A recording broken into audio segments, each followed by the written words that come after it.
दोस्तों आज हम बात करेंगे जीडीपी के बारे में कि जीडीपी क्या है, इसका क्या मतलब होता है और इसे कैसे कैलकुलेट किया जाता है। अगर आप भी नहीं जानते कि जीडीपी क्या है और इसे कैसे कैलकुलेट किया जाता है तो ये वीडियो पूरा जरूर देखें। दोस्तों आप कई बार इस वर्ड को टीवी या न्यूज़पेपर में पढ़ते और सुनते होंगे कि हमारे देश का जीडीपी इतना बढ़ गया है या फिर इतना कम हो गया है, और तब आपके मन में ये सवाल जरूर आता होगा कि जीडीपी होती क्या है।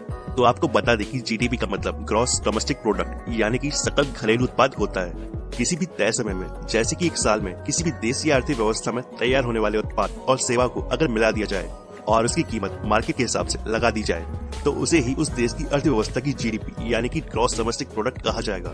मतलब एक साल में उस देश में जितना प्रोडक्शन हुआ है उसे ही जीडीपी कहा जाता है। दोस्तों जीडीपी मुख्य रूप से 3 चीजों पर बेस्ड होती है। पहला कृषि, दूसरा उद्योग और तीसरा सेवा यानी कि सर्विसेज। और इन तीनों फील्ड में उत्पादन बढ़ने या घटने के औसत के आधार पर जीडीपी तय होती है। बता दें कि जीडीपी को अर्थव्यवस्था का सूचक भी कहा जाता है क्योंकि इससे मार्केट में होने वाले कारोबार की गति का पता चलता है। दोस्तों जीडीपी में सिर्फ घरेलू यानी कि डोमेस्टिक सामान को ही गिना जाता है। मतलब जो चीजें हमारे देश में बनी होती हैं सिर्फ उसी की वैल्यू को जीडीपी में जोड़ा जाएगा। जैसे मान लीजिए कोई चीज भारत में बनी है और वो भारत या फिर किसी और देश में जाकर बिकती है तो उसे जीडीपी में जोड़ा जाएगा। और अगर कोई चीज किसी दूसरे देश में बनती है और वो भारत में आकर बिकती है तो उसे जीडीपी में काउंट नहीं किया जाएगा। किसी देश की अर्थव्यवस्था की हालत कैसी है ये जानने का सबसे अच्छा तरीका है जीडीपी। किसी देश की जीडीपी को कैसे मापा जाता है, अगर इसे बिल्कुल आसान तरीके से समझे तो मान लीजिए किसी देश में एक साल में सिर्फ 100 कुर्सियां बनती हैं और एक कुर्सी की कीमत 200 रुपए है तो उस देश की जीडीपी 20,000 रुपए होगी। लेकिन आपको बता दें कि जीडीपी मापने का फॉर्मूला कुछ और है जो कि आप स्क्रीन पर देख सकते हैं। GDP equal to C plus I plus G plus X minus F। यहाँ पर C का मतलब है कंज्यूमर एक्सपेंडिचर, I का मतलब है इंडस्ट्रीज इन्वेस्टमेंट, G का मतलब है गवर्नमेंट एक्सपेंडिचर और X का मतलब है एक्सपोर्ट माइनस इम्पोर्ट। जैसे मान लेते हैं कंज्यूमर एक्सपेंडिचर $100 है, इंडस्ट्रीज इन्वेस्टमेंट भी $100 है, गवर्नमेंट एक्सपेंडिचर भी $100 है और एक्सपोर्ट और इम्पोर्ट भी $100 है, और तब जीडीपी होगी $300 क्योंकि जीडीपी की वैल्यू निकालते समय एक्सपोर्ट को इम्पोर्ट से माइनस कर दिया जाता है। अब बात करते हैं कि जीडीपी कैलकुलेट क्यों की जाती है।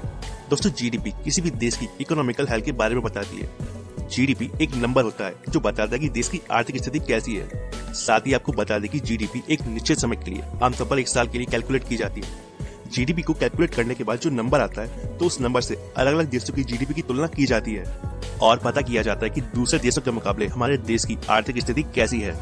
अब जान लेते हैं कि जीडीपी बढ़ती कैसे है। दोस्तों किसी देश की जीडीपी तब बढ़ती है जब उस देश के निवासी उसी देश में बनी हुई चीजों को खरीदते हैं। जैसे अगर आप भारत में रहते हैं और भारत में बनी हुई चीजें खरीदते हैं तो भारत की जीडीपी बढ़ेगी। लेकिन अगर आप भारत में रहकर चीन की चीजें खरीदते हैं तो चीन की जीडीपी बढ़ेगी। दोस्तों जीडीपी का सबसे पहले इस्तेमाल अमेरिका के एक अर्थशास्त्री साइमन कुजलेट ने 1935 से 1944 के दौरान अमेरिका की अर्थव्यवस्था को मापने के लिए किया था, और इसके बाद से इसका प्रयोग इंटरनेशनल लेवल पर IMF के द्वारा यानी कि इंटरनेशनल मॉनेटरी फंड के द्वारा शुरू कर दिया गया। और आज दुनिया का लगभग हर देश अपने देश की अर्थव्यवस्था को मापने के लिए जीडीपी का ही इस्तेमाल करता है। तो दोस्तों अब आपको अच्छे से समझ आ गया होगा कि जीडीपी क्या है और इसे कैसे कैलकुलेट किया जाता है। उम्मीद करता हूँ दोस्तों आपको ये वीडियो पसंद आएगा। वीडियो अच्छा लगे तो वीडियो को लाइक और शेयर करना ना भूलें, और अगर आपके कोई सवाल या सुझाव है तो कमेंट बॉक्स में कमेंट करके बताएं। And thanks for watching.